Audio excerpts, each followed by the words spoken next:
নমস্কার, দি গ্রেসফুল মাইন্ডসে আপনাদের সকলকে স্বাগত।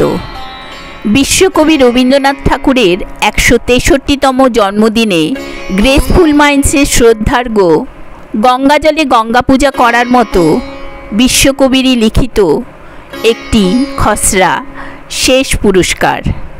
পাঠে আমি স্বপ্না চ্যাটার্জি ও আমার কন্যা সুলগ্না চ্যাটার্জি।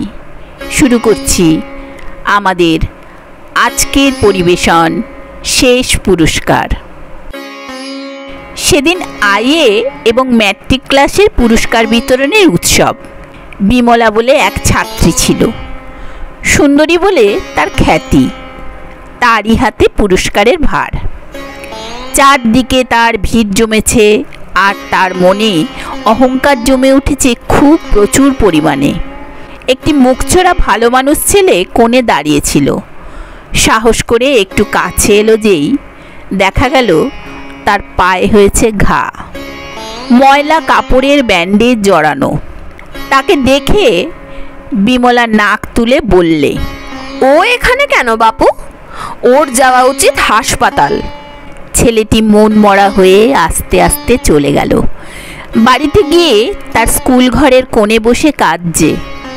জলখাবারের থালা হাতে তার দিদি এসে বললে, ও কি হচ্ছে জগদীশ, কাঁদছিস কেন?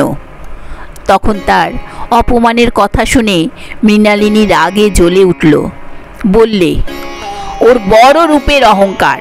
একদিন ওই মেয়ে যদি তোর এই পায়ের তলায় এসে না বসে তাহলে আমার নাম মৃণালিনী নয়। এই গেল ইতিহাসের প্রথম অধ্যায়। দিদি এখন ইন্সপেক্টরস অফ স্কুলস এসেছেন পরিদর্শন করতে। তিনি তার ভাইয়ের এই দুঃখের কাহিনী মেয়েদের শোনালেন। শুনে মেয়েরা ছি ছি করে উঠল। বললে, কোনো মেয়ে কখনো এমন নিষ্ঠুর কাজ করতে পারে না, তা সে যত বড় রূপসী হোক না কেন।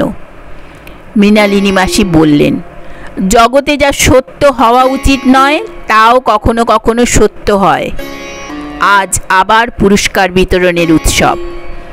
আরম্ভ হবার কিছু আগেই মৃণালিনী মাসি মেয়েদের জিজ্ঞাসা করলেন, আচ্ছা, সেদিন সেই যে ভালো মানুষ ছেলেটিকে অপমান করে বিদায় করা হয়েছিল, সে আজ কি হলে তোমরা খুশি হও?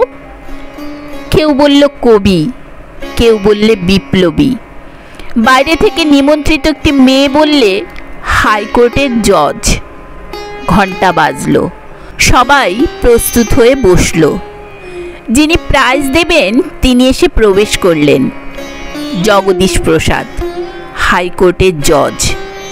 তিনি বসতেই সেই নিমন্ত্রিত মেয়ে, যে মজফ্ফরপুরে মেয়েদের হাই স্কুলে তৃতীয় বর্গে অঙ্ক কষাতো, সে এসে প্রণাম করে তার পায়ে ফুলের মালা দিয়ে চন্দনের ফোঁটা লাগিয়ে দিলে। জগদীশ প্রসাদ শশব্যস্ত হয়ে বলে উঠলেন, এ আবার কি রকমের সম্মান? মাসি বললেন, নতুন রকমের বলছো কেন? অতি পুরাতন। আমাদের দেশে দেবতাদের পূজা আরম্ভ হয় পায়ের দিক থেকে। আজ তোমার সেই পদের সম্মান করা হলো। এইবার পরিচয়গুলো সমাপ্ত করা যাক। এই মেয়েটি এলাকার রূপসী পাত্রী বিমলা দিদি। বোর্ডিং স্কুলের অহংকারের সামগ্রী ছিল।